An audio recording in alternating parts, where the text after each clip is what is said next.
Hey, Shalom, call Allah Yahweh Bahashim, Yahweh Shai, Bahashim Kakadash, double honors to the apostles, elders, and bishops of Great Millstone.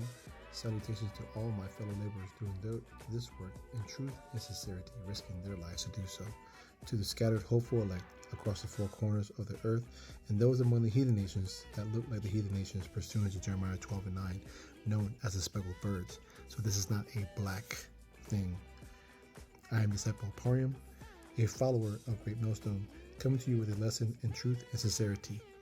Now, the brothers listening, this is Brother Dawada. He had called me over here, just kind of helping him out with his Hebrew, his understanding of Hebrew and how to write it out, and how to look for the prepositions and the suffixes, and the words. And to decipher the root word, which is usually a 2 to 3 letter word within the Hebrew. Okay, so right now we're going over, this is just Exodus 2 and 1. It's a simple scripture to write out. Now, I'm on my computer, so what we're going to do is, you see there it says Exodus 2 and 1 with my fingers pointing at. Go to the tools.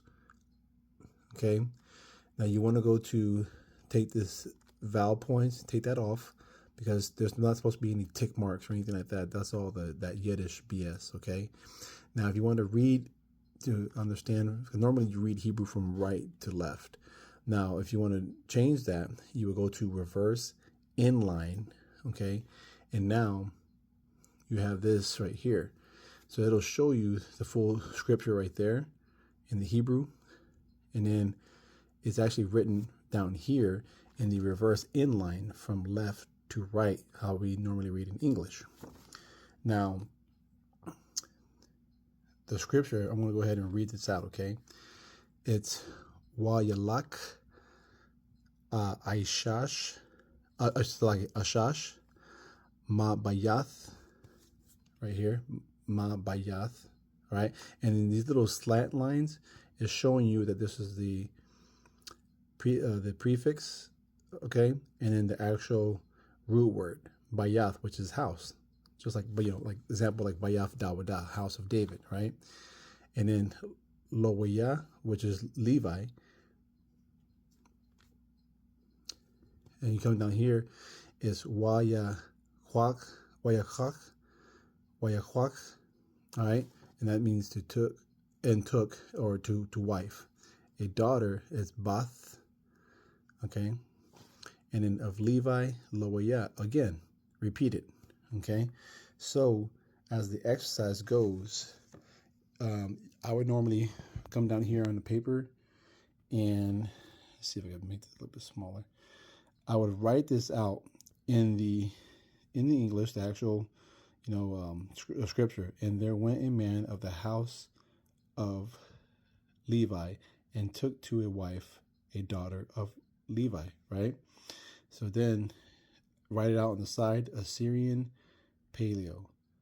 And then down here, same thing, Paleo. So I wrote off the Assyrian first, again from right to left. And then it's Wa Yalak Ashash. And I actually forgot to highlight that one. So I normally do is I circle the prepositions or the suffixes. There we go. It's lucky, man, I can't speak today, but so it's Ma Bayath. So we know that Ma goes right there. Okay, Ma Bayath, of the house, Lawaya, Levi, Walachak, right, and took Mary, Bath, Lawaya.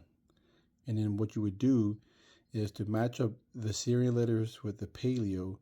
The Akim, and here, we teach the Hebrew. Here in Great Millstone teaches the Hebrew, Slaki. Again, I'm just a follower of Great Millstone, but they teach the Hebrew. And so we have the Assyrian Hebrew below and the Paleo Hebrew above. Now, the only difference within these two, obviously, this is the ancient script, but there's no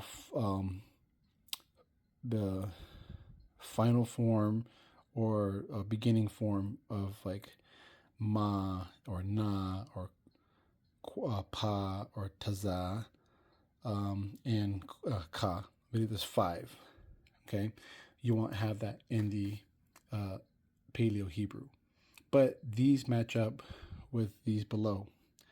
So again, you want to find prepositions and the suffixes first.